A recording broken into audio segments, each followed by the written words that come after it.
오늘 주시는 하나님의 말씀은 잠언 19장 3절입니다. 한 목소리로 같이 읽겠습니다. 시작. 사람이 미련함으로 자기 길을 굽게 하고 마음으로 여호와를 원망하느니라. 아멘. 자리에 앉으셔서 기도하겠습니다. 사랑하는 하나님 아버지, 오늘도 말씀 앞에 우리를 세워주셔서 감사합니다. 진리의 말씀으로 생명의 양식으로 우리를 새롭게 빚어 주옵소서. 미련하고 연약한 종을 주님 손에 맡기옵고 예수님의 이름으로 기도하옵나이다. 아멘. 잠언 6번째 시간입니다. 잠언의 구조를 보시면 잠언이 하루아침에 쓰여진 성경이 아니라는 것을 알 수 있습니다. 오랜 시간에 걸쳐서 다양한 저자들에 의해 쓰여졌고 수집되었고 편집되어서 지금 우리에게 전달되었습니다. 우리가 살펴보려는 오늘 말씀은 솔로몬의 잠언 전집 1편에 해당됩니다. 10장부터 22장까지 375개의 솔로몬의 개별 잠언이 나옵니다.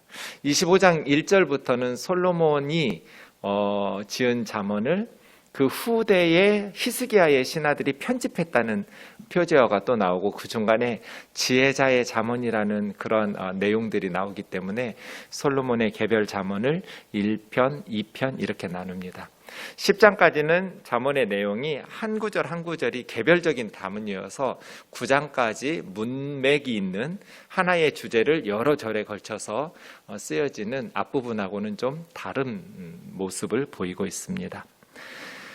잠언을 계속해서 묵상하다 보니까 시편 119편 말씀이 기억이 납니다. 하나님의 말씀이 나와 함께해서 원수들보다 더 지혜롭게, 또 하나님의 말씀을 늘 읊조리면서 묵상했더니 또 모든 스승들보다 더 명철하게, 또 하나님의 말씀을 지키면서 살아갔더니 모든 노인들보다, 인생의 경험이 많은 노인들보다 더 명철해졌다. 이런 고백들이 저와 여러분의 삶에 있었으면 좋겠습니다. 하나님의 말씀을 늘 함께하고, 이를 위해서 하나님의 말씀을 늘 가까이 하면서 읊조리고 읽고 또 듣고 공부하고 암송하고, 그 말씀이 머릿속에서 머물고 끝나는 것이 아니라 삶 속에서 순종해서 지키고 행하고, 그것이 우리를 더 지혜롭게 더 명철하게 인도하실 줄로 믿습니다. 오늘 잠언 19장 3절 말씀은 솔로몬의 잠언 전집 375개의 경구 중에 272번째 경구에 해당됩니다. 사람이 미련함으로 자기 길을 굽게 하고 마음으로 여호와를 원망하느니라. 미련하다라는 것은 지능이 부족하다거나 공부를 못한다는 뜻이 아닙니다. 영적으로 또 윤리적으로 타락한 삶을 살았다라는 영적이고 윤리적인 무능과 무지를 의미합니다. 하나님이 주신 지혜로운 길, 축복의 길, 선한 길을 버리고 어리석고 미련한 그런 멸망의 길을 걷다가 굽어졌다, 자기 길을 굽게라는 단어는 사실은 구부러지고 왜곡시켰다는 뜻도 있지만 파괴시키다, 뒤집어 엎다, 멸망하다 그런 뜻도 있습니다. 그런 의미겠죠? 미련하고 어리석게 살아서 자기 삶을 비참한 결과를 나타내는 무너뜨린 거예요. 그리고 마음으로는 여호와를 원망하느니라. 자기가 미련하게 살았어요. 하나님이 주시는 지혜와 하나님이 주시는 복된 길을 버렸어요. 미련하고 어리석게 살아서 비참한 결과가 발생하면 하나님 원망한다는 거예요. 그래서 이 잠언이 우리에게 가르쳐 주는 건 뭐예요? 이렇게 살지 말라는 거죠. 자기가 미련하게 어리석게 살아서 자기 인생을 망가뜨렸으면 하나님을 원망할 것이 아니라 하나님 앞에서 책임 있는 자세로 회개하고 무너지고 망가진 것을 다시 회복시켜야 하잖아요. 내가 미련하게 살아서 내 인생이 실패했어요. 그럼 어떻게 해야 돼요? 하나님께 떠넘기고 하나님의 탓으로 원망할 것이 아니라 하나님 앞에서 책임 있게 회개하고 다시 회개하고 어리석은 길을 버려서 새로운 희망을 일구어가는 무책임하고 비겁한 자세로 하나님을 원망할 것이 아니라 지혜롭고 책임 있는 자세로 다시 시작해야죠. 이것이 오늘 우리의 잠언입니다. 두 사람의 예를 들겠습니다. 첫 번째 우리가 살펴볼 사람은 아담입니다. 첫 번째 사람인 아담이 아무리 동물들의 이름을 지어서 찾아보아도 자기에게 어울리는 배필을 짝을 찾지 못했어요. 그러다가 하나님의 마취에서 깨어나서 눈을 떠보니 드디어 찾았어요. 내 뼈 중에 뼈요 살 중에 살이라고. 인류 최초의 노래가 좀 투박한 것 같지만 다른 동물들에게서는 찾아볼 수 없는 강한 일치감을 느꼈어요. 그러면서 내 뼈, 내 살 중에 살이라고 하면서 최고의 찬사. 노래 중에 노래가 최고의 노래고 미인 중에 미인이 최고의 미인인 것처럼 뼈 중에 뼈, 살 중에 살은 최고란 뜻이에요. 그렇게 기뻐했는데 이제 선악과 사건 이후에 이 관계가 망가지죠. 2장 16절 17절 하와를 만드시기 전에 아담에게 하나님께서는 자유와 금지라는 두 가지 명령을 주셨어요. 동산 각종 나무 열매는 네 마음대로 먹어라. 자유죠. 하나님께서는 선악과 따먹지 말라는 금지보다 먼저 자유를 주셨어요. 한 가지만 조심하면 돼요. 선악을 알게 하는 나무 열매만 따먹지 않으면 나머지는 자기 마음대로 살아도 돼요. 선악을 알게 하는 나무 먹지 마라. 애매하지 않죠? 해석이 여러 가지가 나올 수가 없어요. 만지지 마라, 보지도 마라. 아니에요. 그냥 먹지 마라. 그리고 이거 흘려버릴 수 없는 명령이에요. 반드시 죽으니까 치명적이에요. 명료해요. 그리고 아주 중요한 명령을 아담에게 하나님 주셨어요. 그런데 선악과를 따먹었어요. 3장에 가면 뱀이 여자에게 결코 죽지 않는다고, 하나님은 반드시 죽는다고 말씀하셨는데 사탄은 절대로 죽지 않는다고, 그것을 따먹으면 너희 눈이 밝아져서 하나님과 같이 되기 때문에 하나님 못 먹게 한 거라고. 배고파서 죽지 않기 위해서 따먹었다면 그래도 좀 이해할 수 있어요. 그런데 아담과 하와는 살기 위해서 굶어 죽지 않으려고 따먹은 게 아니에요. 하나님과 같이 되려고 따먹은 거예요. 이걸 죄라고 그래요. 죄는 하나님을 하나님의 자리에서 끌어내리고 내가 하나님의 자리에 앉고 싶은 것, 하나님에 대한 독립선언, 하나님에 대해서 무관심하고 내 인생 내 거니까 건들지 마세요, 내 맘대로 살 거야, 이게 죄의 뿌리예요. 하나님을 거부하는 것, 하나님을 하나님의 자리에서 끌어내리고 내가 내 인생의 하나님이 되고 내가 내 인생의 주인이 되려고 하는 것, 하나님과 같이 되어 선악을 안다라는 것은 하나님 되는 거예요. 선악을 하나님께서 말씀하시는 대로 순종하는 것이 아니라, 왜 그게 죄야? 난 그거 죄라고 생각 안 해. 힘 있는 놈이 약한 애들 거 좀 뺏어서 도둑질하고 강도짓 좀 할 수 있잖아. 전쟁 좀 하고, 누가 그렇게 힘이 없으래? 힘 있는 사람들이 좀 뺏어가도 되는 거잖아. 전쟁이 왜 죄야? 난 그거 죄라고 생각 안 하는데 하나님께서 죄라고 말씀하셔서 죄예요. 동성애가 왜 죄야? 난 그거 죄라고 생각 안 하는데 이미 미국은 넘어갔어요. 한국도 얼마 남지 않은 것 같아요. 사람들의 생각이 바뀌어요. 하나님이 죄라고 해서 죄예요. 선악을 내가 결정하는 건 내가 하나님이 되겠다는 거예요. 하나님께서 말씀하신 것을 순종하고 따르는 것. 하나님이 우리를 지으셨잖아요. 우리보다 우리를 더 잘 알고 계셔요. 그리고 우리를 극진히 사랑하셔서 그의 아들 예수 그리스도를 십자가에 내어주실 만큼 우리의 인생을 소중하게 여기셔요. 그렇게 우리를 잘 알고 계시고 우리를 사랑하시는 하나님께서 죄라고 하지 말라고 하신 것은 우리의 유익을 위한 것이죠. 그것을 거부하면서 나 그거 죄라고 생각 안 해. 선악을 내가 알겠다, 안다라는 것은 더 똑똑해졌다는 뜻이 아니에요. 지식이 더 생겼다라는 의미가 아니라 그것을 결정하고 관계 맺겠다는 거예요. 히브리어의 야다라는 안다라는 동사는 언제나 관계적인 이야기예요. 선과 악을 내가 관계 맺고 내가 결정하겠다는 뜻이에요. 그게 하나님 되는 거죠. 그래서 따먹었어요. 자기와 함께 있는 남편에게도 주매 그도 먹었어요.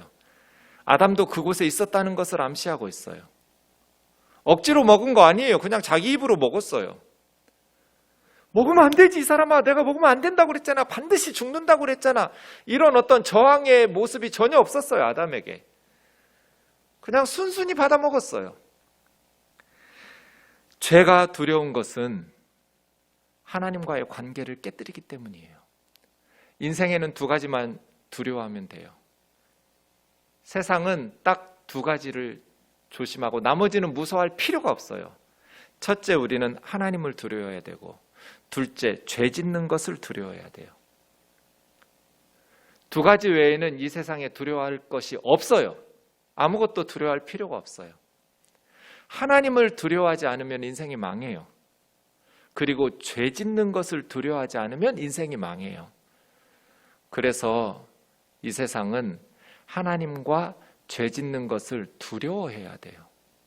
죄 짓는 것을 왜 두려워해야 되냐면 관계를 깨뜨려요. 8절 보세요. 하나님이 죄 짓고 난 아담과 하와에게 찾아오시니까 에덴 동산에서 아담과 하와가 하나님의 소리를 들으면서 나무 뒤에 숨잖아요. 그 전에 에덴 동산에서 가장 행복한 순간은 하나님이 오시는 시간이에요. 그런데 이제 하나님이 부담스러워요. 관계가 깨져버렸어요. 하나님 물으시죠. 아담에게 내가 어디 있느냐? 내가 벗었으므로 두려워서 숨었습니다. 창세기 3장에는 놀랍게도 죄 짓고 나서 부끄럽다라는 말은 한 단어도 없어요. 부끄럽다가 아니라 두렵다. 하나님이 왜 물으셨을까요? 11절. 누가 너에게 벗었음을 알렸느냐? 먹지 말라고 한 나무 열매를 먹었느냐? 하나님 다 알고 계실 거잖아요. 다 아시면서도 왜 질문을 던지실까요? 회개하라는 거잖아요. 관계를 다시 회복해야 아담과 하와가 살아갈 수 있으니까. 몰라서 물으시는 게 아니잖아요. 다 알고 계시면서도 물으시는 이유는 잘못했다고 뉘우치고 책임있게 정직하게 고백하라는 거잖아요. 그래서 관계를 다시 회복하자는 거잖아요. 근데 아담 뭐라고 그래요? 하나님이 주셔서 나와 함께 있게 하신 여자 그가 그 나무 열매를 줌으로 내가 먹었나이다. 하나님과의 관계도 깨지고 이제 부부 사이의 관계도 깨뜨려져요. 내 뼈 중에 뼈요 살 중에 살이라면서. 여러분, 저 12절처럼 말하는 남편하고 같이 살고 싶으세요? 틀린 말은 하나도 없어요. 놀랍게도 하나님이 주셔서 나와 함께 있게 하신 여자 그가 줌으로 내가 먹었나이다. 저기 틀린 말 있어요? 없어요.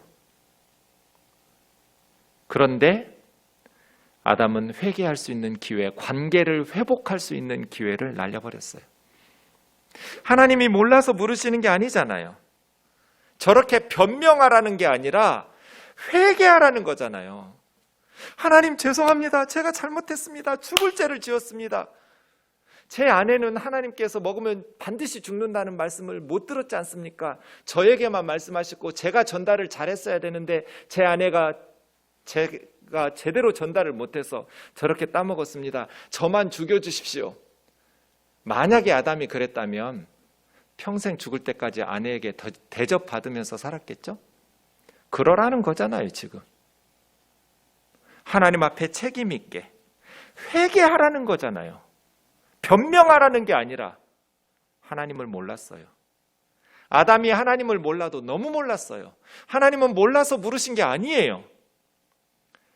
회복할 수 있는 기회를 주신 거예요. 하와에게 너 왜 그랬냐 했더니 뱀이 나를 깨물어 먹었나이다. 적어도 하와는 하나님이 만들어 주셨다 그런 변명은 안 했어요. 하지만 부부가 거의 비슷했어요. 잘못했습니다. 용서해 주세요가 아니라 죄 때문이에요. 그런데 죄를 만드시고 죄를 주신 하나님 잘못도 있어요. 사람이 미련함으로 자기 길을 굽게 하고 마음으로 여호와를 원망하느니라. 자기가 망가뜨렸어요. 하나님이 주신 계명을 자기 스스로 깨뜨려서 자기 스스로 에덴 동산을 망가뜨렸어요. 그리고 하나님이 주셔서 나와 함께 있게 하신 여자, 그가 줌으로 내가 먹었습니다. 아담은 회개할 수 있는 기회를, 그래서 회복할 수 있는 기회를 변명으로 날려버렸어요. 그래서 오늘 잠언은 아들아, 딸아, 제자들아, 너희는 절대로 이렇게 살지 말아라. 그럼 어떻게 살라는 거예요? 책임 있게 인생을 살라는 거잖아요. 남 탓하고 변명하고 하나님 원망하지 말고. 대표적인 사람이 있습니다. 느헤미야라는 사람입니다. 느헤미야 1장에 보시면 느헤미야는 아닥사스다 왕 제20년에 하나님의 사역을 시작합니다. 이때는 주전 445년입니다. 유다와 예루살렘이 바벨론에게 멸망했습니다. 그리고 그 바벨론은 페르시아에게 멸망했습니다. 이미 페르시아에서 끌려온 이스라엘 백성들은 90년 전에 예루살렘으로 돌아갔습니다. 예루살렘에 돌아가서 무너졌던 솔로몬 성전 그 자리에 수룹바벨 성전을 지었습니다. 그때 아마 페르시아에서 태어났겠죠. 느헤미야는. 그리고 수산궁, 왕궁에서 일하는 것을 보니까 아주 실력 있는, 그래서 페르시아 왕에게 신임을 받는 신하로서 잘 살 수 있는 조건을 갖춘 삶이었던 것 같아요. 내 형제들 중에 하나인 하나니가 두어 사람과 함께 예루살렘에서 수산궁에 와서 느헤미야가 물은 거예요. 이 하나니는 동생이에요. 느헤미야의 동생, 지금 예루살렘의 형편이 어떻더냐? 다녀온 예루살렘에서 온 그러한 유대인들에게 유다와 예루살렘의 형편을 물었어요. 고국의 형편을 물었더니 그들의 대답이 3절에 사로잡힌 면하고 남아있는 자들이 그 지방 거기서 예루살렘이죠, 큰 환난을 당하고 있더라. 그리고 주변 이방 나라 사람들에게 모욕과 능욕을 받고 있고 예루살렘 성벽은 허물어지고 성문은 다 불탄 상태로 있더라. 그냥 성전만 덩그러니 지어 있는 거예요. 예루살렘의 성전은 지어졌는데 이미 130년 전에 바벨론에게 무너졌던 성벽과 성문은 다시 재건되지 않고 그냥 폐허로 무너져 있는 거예요. 그러니까 원수들이 조롱하고 능욕하면서 언제든지 침입해 들어와서 예루살렘 성전을 허물어 버릴 그러한 위기 속에 큰 환난과 능욕을 당하고 있더라. 자기는 지금 수산궁에서 편히 살고 있어요. 느헤미야는 잘 먹고 잘 살고 있어요. 그런데 자기 고국 예루살렘 사람들의 형편을 듣고 느헤미야가 어떻게 합니까? 그 말을 듣고 앉아서 울기 시작합니다. 그냥 외면하고 수산궁에서 하나님 잘 섬기면서 살아갈 수도 있었어요. 그런데 느헤미야는 성벽이 허물어지고 성문이 불타버리고 성전만 덩그러니 있으니 외적들이 언제든지 침입해서 성전을 불사르고 또 이 백성의 신앙이 꺼져버릴 것을 염려하면서 그 백성들이 고통받고 능욕받는 것을 안타까이 여겨 웁니다. 울기만 하는 사람은 역사의 희망을 읽을 수가 없습니다. 역사의 희망을, 회복을 일구어가는 사람이 되려면 울고 끝내지 말고 하나님 앞에서 기도를 시작해야 돼요. 느헤미야는 수일 동안 슬피 울면서 하나님 앞에 금식하며 기도하기 시작합니다. 그래서 느헤미야를 통해서 하나님께서는 놀라운 하나님 나라의 회복을 시작하십니다. 이것이 세 번째 회복인데요. 바벨론에 의해서 나라가 멸망하고 70년 만에 처음으로 돌아왔던 사람들은 수룹바벨을 리더로 해서 성전을 지었습니다. 90년 전입니다. 그리고 13년 전에 두 번째 에스라를 통해서 사람들이 예루살렘에 돌아가서 말씀의 부흥이 있었습니다. 그리고 마지막 세 번째 느헤미야가 백성들을 이끌고 예루살렘에 돌아와서 이제 예루살렘 성벽과 문을 쌓기 시작합니다. 이방인들이 쉽게 침범해서 성전을 허물어뜨리지 못하도록. 여러분, 지금 하나님의 백성들이 위태해요. 성전이 위태하단 말이에요. 어떻게 해야 될까요? 성벽을 쌓아야죠. 원수들이 쉽게 침입해 들어와서 무너뜨리지 못하도록 성벽을 쌓고 문짝을 만들어서 달아야죠. 나는 수상궁에서 안전하게 하나님 섬기고 있다고 외면할 것이 아니라 하나님의 나라를, 하나님의 백성들을 회복시키도록 하나님 앞에서 기도를 시작해야죠. 이 사람들을 역사의 희망을 일구는 사람들이라고 해요. 하나님의 사람들이죠. 느헤미야가 기도를 이렇게 합니다. 5절입니다. 하늘의 하나님 여호와, 크고 두려우신 하나님이여, 주를 사랑하고 주의 계명을 지키는 자에게 언약을 지키시며 긍휼을 베푸시는 주여, 간구하나이다. 기도는 두 가지의 호소에서 기도해야 돼요. 첫 번째는 느헤미야가 5절에서 말한 것처럼 하나님의 성품, 하나님의 성품에 호소해야 돼요. 내가 착하게 살았고요, 앞으로 잘할게요, 자기 자신에게 호소하지 말고 하나님의 성품. 하나님은 크고 두려우신 분이고 하나님을 사랑하고 하나님의 계명을 지키는 자에게는 약속하신 언약의 말씀을 지켜주시는 분이고 불쌍히 여기시고 긍휼을 베푸시는 하나님이라고. 하나님은 우리를 사랑하셔서 우리를 불쌍히 여겨주시는 하나님이라고. 하나님의 성품에 호소했어요. 그리고 나서 6절을 주목해 보세요. 이제 종이 주의 종들인 이스라엘 자손을 위하여 주야로 기도하오니. 그러니까 느헤미야는 눈물로 기도했고 금식하며 기도했고 주야, 밤낮으로 기도했네요. 적당히 기도하는 사람이 어떻게 하나님의 역사를 일구겠어요? 유별나게 기도했어요. 느헤미야는 상황이 너무나 암담하니까, 한 치 앞도 볼 수 없을 만큼 깜깜한 역사의 암흑이니까 나라가 망하기는 쉬워도 회복되기는 그렇게 어려워요. 90년이 됐는데 돌아간 사람들이 아직도 큰 환난을 당하고 있어요. 능욕을 받고 있고 성벽은 무너진 채, 문짝은 다 불탄 채 그렇게 위태위태하게 하나님 나라의 역사를 무너뜨리기는 쉬워도 다시 회복시키기는 너무 어려워요. 그런데 느헤미야가 하나님 앞에 어떻게 적당히 기도하겠어요? 눈물로 금식하며 밤낮으로 매달리는 거예요. 우리 하나님 여호와께 뭐라고 기도하냐면 이스라엘 자손이 주께 범죄한 죄들을 자복하오니. 자기가 지은 죄가 아니에요. 어찌 보면 느헤미야는 억울한 사람이에요. 조상들이 죄지어서 나라가 망했고, 나라가 망하니까 조상들이 바벨론에 끌려와서 거기서 낳았고 자기를, 하필이면 페르시아 부모를 만나지 않고 이스라엘 유대인들의 부모를 만나가지고 거기서 태어난 죄밖에 없어요. 느헤미야가 무슨 죄가 있어요? 그런데 비참하게 어려서부터 멸시받고 모욕당하고 노예처럼 포로로 끌려와서 그렇게 살고 있는 거잖아요. 어찌 보면 조상들의 죄 때문에 억울한 인생이잖아요.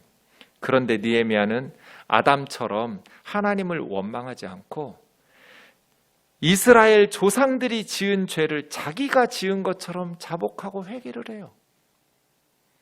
주는 귀를 기울이시며 눈을 여시사 종의 기도를 들으시옵소서. 나와 우리 아버지 집이 범죄했습니다. 쟤들이 아니고요, 나와 우리 집이, 우리 조상들이 범죄했습니다.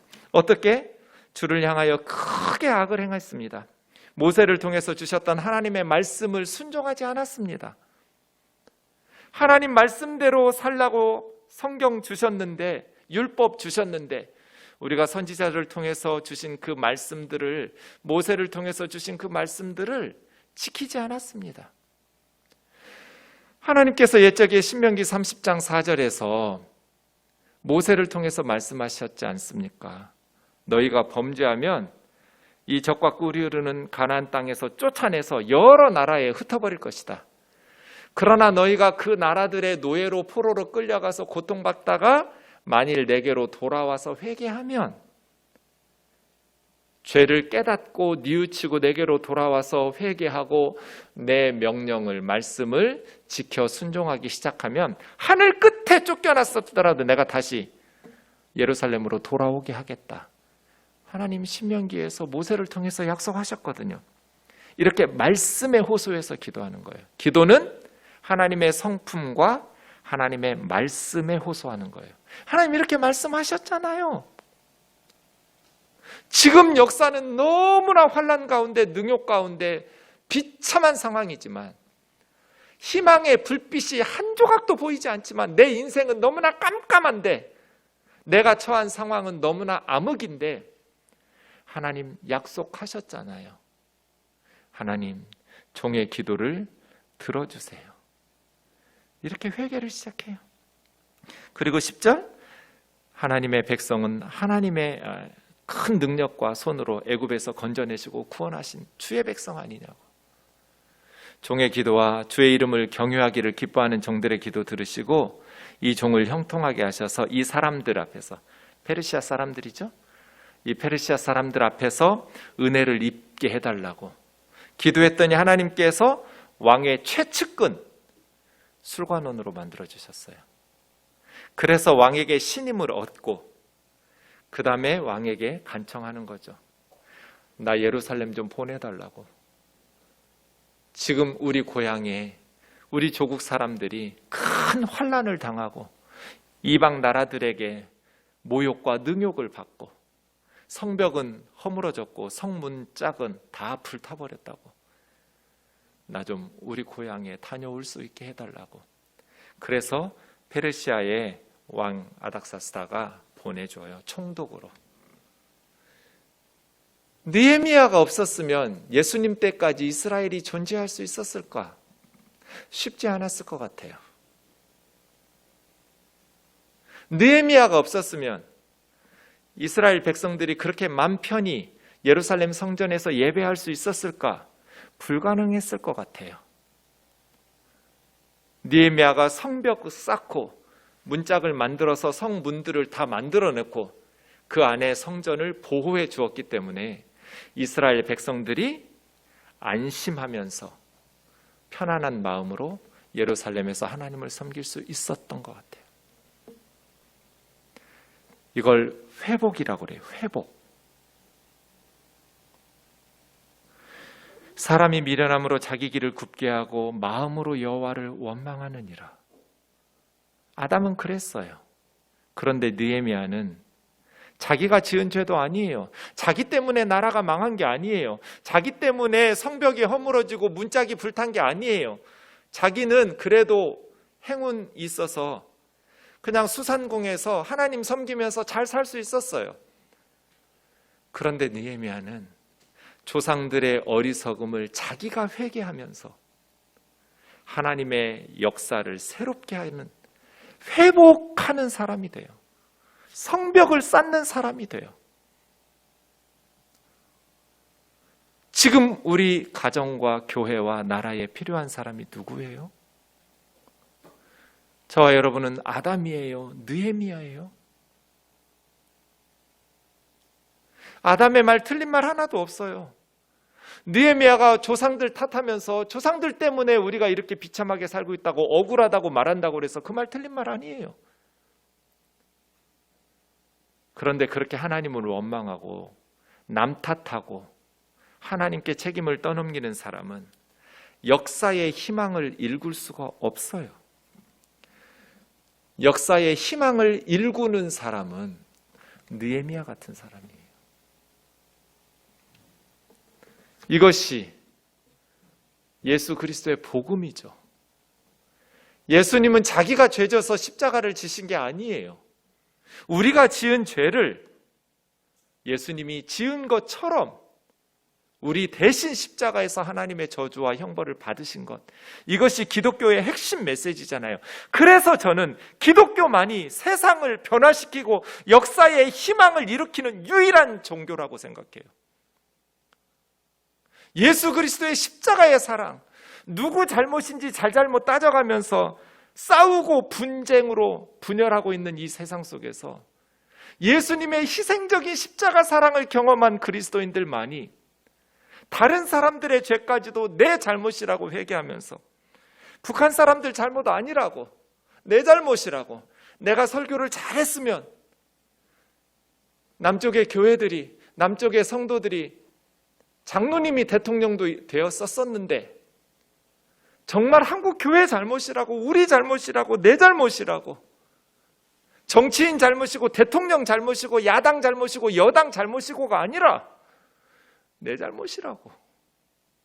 내가 설교를 잘했더라면, 내가 기도를 더 열심히 했더라면 저 북한 사람들이 저렇게 비참하게 아직 살고 있지 않았을 텐데, 다른 사람들의 죄까지도 느헤미야처럼 하나님 앞에서 내가 짊어지겠다는 예수님의 각오잖아요. 그게 예수님의 제자들이잖아요. 그 사람들이 역사의 희망을 이루어내는 사람들이에요. 그래서 우리의 무기는, 성령님께서 역사하시는 사람은 믿음의 사람인데 예수 그리스도의 십자가의 희생적 사랑을 실천하는 사람들이 역사의 희망과 화해와 평화를 이룰 수 있어요. 한반도의 역사는 예수 그리스도의 십자가의 사랑으로 희생적 사랑을 실천하는 교회와 성도들에게 달려 있어요. 통일된 조국은 예수 그리스도의 사람들이, 믿음의 사람들이 대통령에게 희망이 있는 게 아니에요. 정치인들에게 희망이 있는 게 아니에요. 믿음의 사람들에게 역사의 희망이 있어요. 성령의 사람들에게 역사의 희망이 있어요. 가슴 뜨겁게 하나님의 사랑, 십자가의 사랑, 예수님의 복음으로 남 탓하지 않고 하나님 원망하지 않고 고스란히 내가 그 무거운 짐은 짊어지면서 하나님 앞에 서서 기도하고 화해와 평화를 일구어가는 복음의 사람들, 그 사람들이 역사의 희망이에요. 느헤미야 같은 사람들 말이에요. 잠언 16장 33절, 제비는 사람이 뽑으나 모든 일을 작정하기는 여호와께 있느니라. 싸울 날을 위하여 마병을 예비하거니와 이김은 여호와께 있느니라.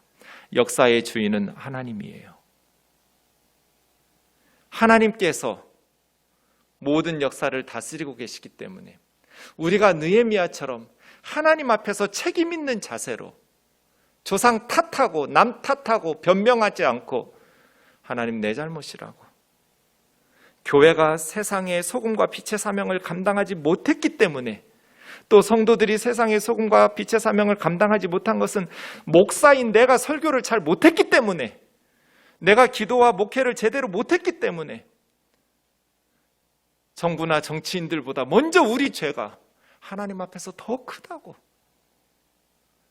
하나님, 우리 죄를 용서해달라고. 나와 내 아비집의 죄를 용서해달라고. 나의 불충을 용서해달라고. 하나님 앞에 먼저 회개하면서 백성들에게 하나님께로 함께 나아가도록 하나됨을 일구어내는 사람들, 그 사람들이 역사의 희망을 이룰 수 있어요. 잠언 3장에서 마음을 다하여 여호와를 신뢰하고 범사에 하나님을 인정하고 하나님을 경외하면서 악에서 떠나는 사람들, 하나님과 함께 하나님 앞에서 책임 있는 자세로 인생을 살아가는 사람들 말이에요.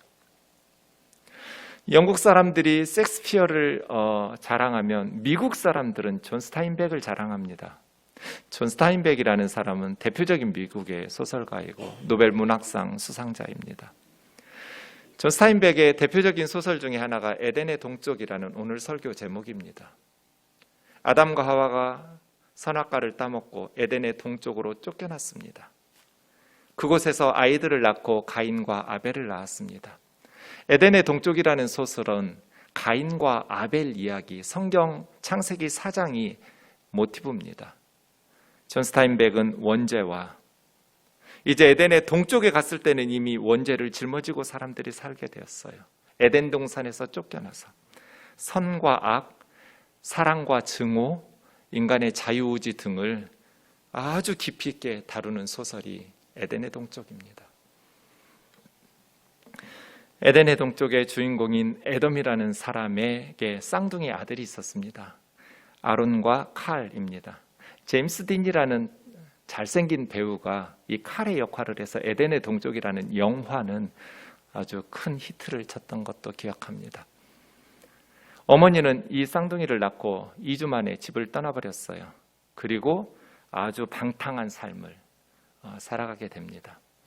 아버지는 아이들에게 엄마는 너희들 어렸을 때 천국에 갔다고, 경건하게 살다가 천국에 갔다고 말하는데 사실은 거짓말이었습니다. 아론과 칼의 엄마는 아주 방탕한 여인이었습니다. 성경에서는 형인 가인이 동생인 아벨을 죽이고 악하게 사는데 이 소설은 좀 반대로 되어 있습니다. 장남인 아론은 그렇게 경건할 수가 없어요. 엄친 아이예요. 정말 못하는 게 없어요. 너무 경건하고 착하고 실력 있고 칭찬받는, 그래서 아버지 에돔의 사랑을 독차지합니다. 그런데 동생 칼은 못된 짓만 골라서 합니다. 칼도 아버지의 사랑을 갈구하기는 합니다. 그런데 아버지는 늘 형만을 사랑합니다. 그래서 칼이 삐뚤어지죠. 아버지에게 상처받은 칼은 엄마 이야기를 아버지와 형에게 합니다. 아버지와 형이 충격을 받습니다. 형이 자기 어머니를 보면서 충격을 받아서 1차 세계대전 참전했다가 전사해버립니다. 큰아들이 전사했다는 소식을 듣고 아버지 에돔은 몸져 누워서 죽게 됩니다. 에돔이 죽기 전에 자기 작은 아들 칼을 용서하면서 마지막으로 힘겹게 입을 열어서 한 단어를 말합니다. 그 단어가 에덴의 동쪽이라는 소설의 핵심 주제를 담고 있습니다. 그 단어는 창세기 4장 7절에 나온 팀셜이라는 단어입니다. 너는 죄를 다스릴지니라. 다스릴지니라고 번역된 말, 원래 히브리어 발음은 팀셜이라고 발음해야 되는데 존 스타인백은 팀셜 이렇게 발음이 약간 좀 틀렸는데요. 팀셜이라는 말은 다스려라는 뜻입니다. 이것이 존 스타인백이 우리에게 해주고 싶었던 이야기입니다.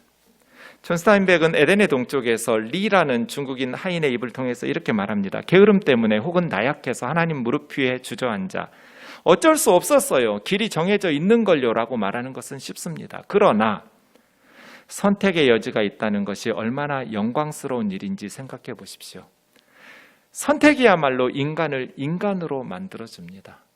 고양이에게는 선택권이 없습니다. 꿀벌은 꿀을 만들어야만 합니다. 고양이나 꿀벌의 삶, 그곳에는 신성함은 없습니다. 인간을 신성하게 만드는 것, 인간을 인간답게 만드는 것은 선택할 수 있다는 겁니다. 그냥 길이 다 정해져 있다고, 어쩔 수 없었다고 변명하는 것은 쉽지만 그렇지 않다고. 팀 숄입니다. 에덴의 동쪽에서 우리는 누구나 갈등하게 됩니다. 사람이 미련하게 자기 길을 굽게 하고 마음으로 여호와를 원망하느니라.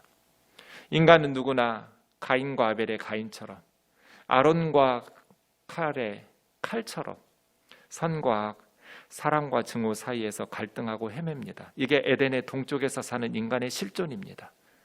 우리의 인생은 늘 선악이 있고 사랑과 증오의 갈등과 고민이 있습니다. 두 갈래 길을 선택할 권리는 인간에게 있습니다. 어느 길을 선택하느냐, 그 선택에 책임을 지면서 살아야 됩니다. 나는 몰랐어요. 이만희가 정말 부회사 성령인 줄 알았어요. 나는 몰랐어요. 정말 안상홍이 하나님인 줄 알았어요. 장길자가 하나님 어머니인 줄 알았어요. 인간은 하나님의 심판대 앞에서 변명할 수 없습니다. 하나님이 이만희를 왜 만드셨어요? 이단의 교주들을 왜 만드셨어요? 하나님이 사탄을 왜 만드셨어요? 인간은 자기 선택에 책임을 져야 돼요. 사람은 죄를 다스릴 수 있고 다스려야 한다. 이것이 창세기 4장 7절의 메시지예요.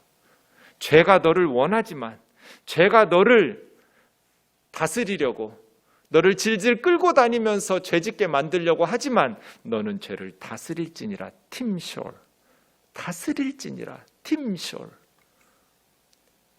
이것이 에덴의 동쪽의 메시지였어요. 맞는 말이에요. 이것이 오늘 본문 잠언 19장 3절의 메시지예요. 사람이 미련하게 살아서 하나님의 지혜로운 말씀과 하나님을 경외하고 하나님 주시는 축복의 길을 버리고 어리석게 자기 인생을 망가뜨렸으면 하나님 앞에 정직하게 회개하고 다시 회복시켜야지. 하나님을 원망하고 남 탓하면서 변명하고, 사람은 속일 수 있고 세상 법정에서는 형벌을 줄일 수 있을지 몰라도 하나님의 심판대 앞에서는 불가능해요. 그런데 인간들 마음속에 이 잠언 19장 3절이 있어요. 자기가 미련해서 자기 인생을 비참하게 만들어 놓으면 하나님을 원망하고 하나님을 탓해요. 우리는 고양이가 아니에요. 우리는 꿀벌이 아니에요. 하나님의 형상이고 신성함이 인간의 자유의지라는 선택권 속에 주어지고 있어요. 그 선택에 책임을 져야 돼요. 인생은 매일 선택해요. 에덴의 동쪽에서 우리가 살기 때문에. 고민 없이 사는 대로 계속 선하던 에덴 동산이 아니에요. 우리 속에 원죄가 있고 죄의 유혹이 있고 선과 악이 있고 사랑과 증오가 있어요. 아담처럼 변명하고 하나님 탓할 것이 아니라 느헤미야처럼 책임 있는 자세로 하나님 앞에 서서 기도하고 역사를 일구어가기를 원합니다. 지금 한국교회가 읽어야 될 책이 징비록이라는 옥성득 선생님의 말을 듣고 지난 주 중에 징비록이라는 책을 이제서 사서 읽어봤습니다. 너무 충격이었어요. 징비록은 서해 유성룡 선생님의 참회록 같은 책입니다. 유성룡 선생님은 이황의 제자인데 영남학파의 대표적인 사람입니다. 임진왜란 때 영의정을 지냈던 선조의 최측근의 한 사람입니다. 물론 수없이 그때는 당쟁에 휘말려서 쫓겨나기도 하고 다시 복권되기도 했던 참 파란만장한 삶을 살았는데, 임진왜란에 평양과 우주로 피난 갔던 왕을 보위하고 왕을 대신해서 이 전쟁을 진두지휘했던 영의정으로서 정읍현감이라는 아주 말단 공무원 그런 관리를 전쟁의 최우두머리로 세웠던 이순신을 천거했던 사람이 유성룡입니다. 유성룡이 없었으면 이순신은 없습니다. 그렇게 공을 세울 수 없었을. 권율을 추천했던 분도 행주산성의 권율 장군도 유성룡의 작품입니다. 그래서 그 위기의 순간을 7년 동안 피눈물 나는 임진왜란과 정유재란의 고통 후에 노년의 유성룡이 피를 토하는 심정으로 징비록이라는 책을 씁니다. 징이라는 것은 징계한다는 뜻입니다. 과거의 잘못을 징계하여. 비라는 뜻은 삼가고 조심한다는 뜻입니다. 미래의 환난을 삼가하도록.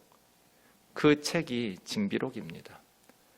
과거의 조선의 죄악과 어리석음, 실수를 징계함으로써 미래에 다시는 이런 비극이 우리 민족에게 없도록 남겨놓은 책이 징비록이죠. 그 책에 이런 내용 나옵니다.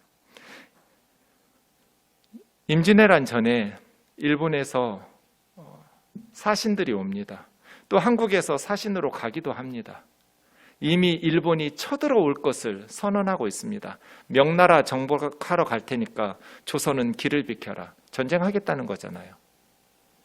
그래서 조선의 전쟁을 준비하는데, 이때는 세상이 태평스러운 지 오래되어 중앙과 지방이 다 편안한 데 젖어 있었으므로 백성들은 성벽을 쌓자는 노역을 꺼려서 원망하는 소리가 가득 찼다.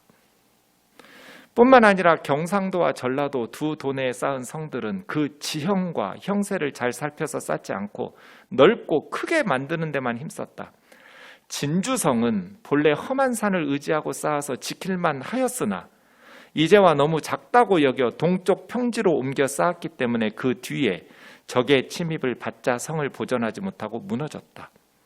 대체로 성이란 작더라도 견고한 것을 고귀하게 여기는데 반대로 그것이 넓지 않다고 염려를 하였으니 역시 그때 의논이 분분하였던 까닭이라. 이쪽에서 말하면 반대편에서 반대하고 이쪽에서 말하면 반대편에서 당쟁으로 망해버렸어요. 또 군정의 근본 문제라든지 장수를 가리는 요건이라든지 더구나 군사를 편성하고 훈련하는 방법에 이르러서는 100가지 중에 한 가지도 제대로 갖추지 못하였으니 전쟁에 패하는 데 이르고 말았다. 일본은 조총을 쏘고 있는데 조선에서는 칼 들고 화살 쏘고 있으니 전쟁이 되겠어요?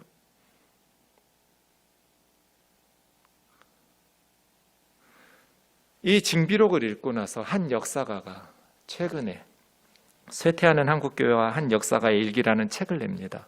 옥성득 교수의 책입니다. 대형 교회만 지어놓으면 세상과의 전투에서 이기는 게 아니다. 유약한 아들에게 물려준다고 성이 보존되는 게 아니다. 작아도 견고한 성을 짓고 세상에 대한 목사의 전투 작전 능력과 교인의 전투 능력을 기르지 않으면 백전백패한다. 왜 한국교회가 쇠퇴했는지 징비록을 쓸 때이다. 한가하게 태평성대를 노래하던 시대는 지났다. 한 해 교인이 10만 명씩 사라지는 교단에서 난중일기나 징비록을 쓰지 않는 것은 이미 전쟁을 포기한 처사다. 다시 총검수를 훈련하고 교회의 성벽을 재건하자. 태평성대를 노래하던 시대는 지났어요. 지금 이제 우리는 작아도 견고한 교회들을 세워야 돼요. 동네마다 작아도 견고한 성을 짓고 사탄의 무리들이 득실거리고 있는 세상에 대한 목사의 전투작전 능력과 성도들의 전투 능력을 길러야 돼요. 그래서 예수 그리스도의 십자가의 뜨거운 사랑으로 하나님의 말씀의 진리로 역사를 탓하고 조상들을 탓하고 목사들을 원망하고 정치인들을 원망할 것이 아니라 미련함으로 자기 길을 굽게 하고도 마음으로 여호와를 원망하는 희망 없는 소망 없는 인생이 아니라 하나님 앞에서 희망을 일구어 갈 수 있는 5,000년 우상 숭배 집안을 끝내고 하나님을 섬기는 가정으로 영적으로 무기력한 교회의 무능력을 끝내고 이제 하나님 앞에서 기도함으로써 성령의 능력을 힘입어서 우리 아이들에게 신앙의 아름다움을 물려주고 분열과 갈등으로 충만한 이기주의와 욕망으로 충만한 이 세상 가운데 예수님의 진리와 사랑의 복음으로 이 땅에 참되고 고결한 평화를 일구어가면서 좌우를 통합하고 모든 장벽들을 허물어가면서 미래를 향해서 하나님의 역사를 일구어갈 수 있는 교회가 될 수 있을까? 우리도 우면동 교회가 그렇게 하나님께서 기뻐하시는 교회 되기를, 그래서 시대적 사명을 감당하는 저와 여러분 되기를 주님의 이름으로 축원합니다.